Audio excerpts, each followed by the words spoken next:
Well, hello everyone, and welcome to another episode of Harebrained Games. Today we're going to do an unboxing of Undaunted Battle of Britain by David Thompson and Trevor Benjamin. Now, what's interesting about this game, fun fact, David Thompson just finished a nice cruise up in the Alaska area, came down to Seattle for a couple days. He was literally leaving the same day that Undaunted Battle of Britain was arriving, so they almost crossed paths in my world at the same time.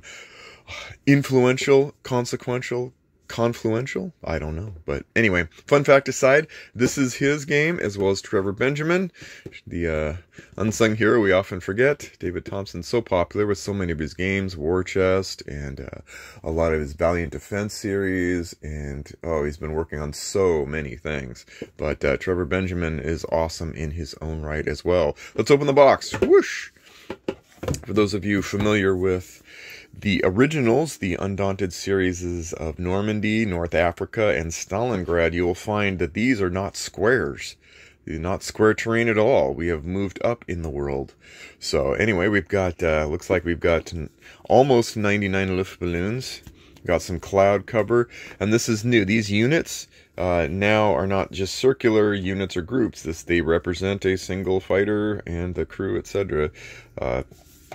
And so that's going to be new. So we have that. We have, again, more terrain. These looks like anti-aircraft, which, given that they're aircraft you're using, looks like there's going to be, looks like direction is going to make a difference this time. How things are, that's quite different. This is probably the most stark difference between the other Undaunted as far as components go. Stalingrad was, of course, a sort of a mea culpa in a different way, but this is quite different. Oh, we got, looks like ships, tokens. Yeah, excited for that. And then we have the standard rule book again.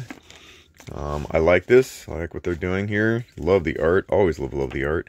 You've got, if you played Undaunted before, this is always good in each of the scenarios you've seen. They have what is different. So this is a great thing for all of us who jumped on the Undaunted train before, where you're just going through and seeing what is different. Particularly interested in Hunker Down, because that is very different than other versions. I'm tempted to ask why such a large departure from the original Hunker Down, but obviously there's a gameplay reason. I'll be very curious to learn it. Components, rules. Some of this is familiar, but a lot of this is not, especially the board tiles, which we will get into as soon as we talk about the scenario book. Again, this is a game very scenario driven. RAF, the Luftwaffe, campaign play. Yeah, you can just play through these missions. Not solo play, or not intrinsically or implicitly solo play. I'm sure you could play two-handed the way I played all the other Undaunteds before reinforcements arrived, and two-handed and stuff. And then we have our standard,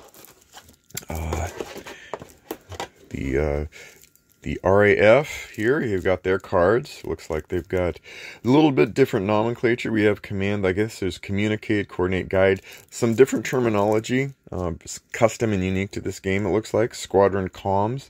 Looks like the same overarching principle. You have cards specific to a given fighter craft, and then you have the more like all-purpose, higher-level cards. Command, coordinate, bolster, and guide. Oh, that is cool. Really grooving on the artwork.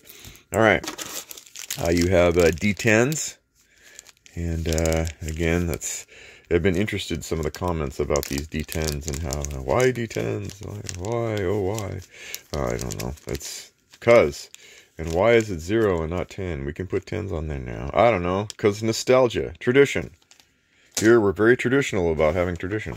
I don't know. Either way, it's such a small matter. And then we get to the meat of the matter, which is the terrain itself. And these you'll see, it's like we're forming the English coast in many sundry ways. Lots of that. The thing I like here, and this is something I wish Memoir 44 did, was Memoir 44 had different terrains on different sides, and so you'd have to be constantly going through and flipping terrain over. It looks like this is basically all sea on one side and then land on the other side, and that's going to be tremendously simplifying the game setup. Oh, and look, we have ragged terrain. Oh, it makes a circle. Anyway, but yeah, notice again, these are not squares. This is a large departure. We're kind of getting back into territory. I mean, what's next? Undaunted Tide of Iron? I don't know. But that's what comes in the box. That's what we have for Undaunted Battle of Britain. Thanks again, and we'll see you next time on Harebrained Games.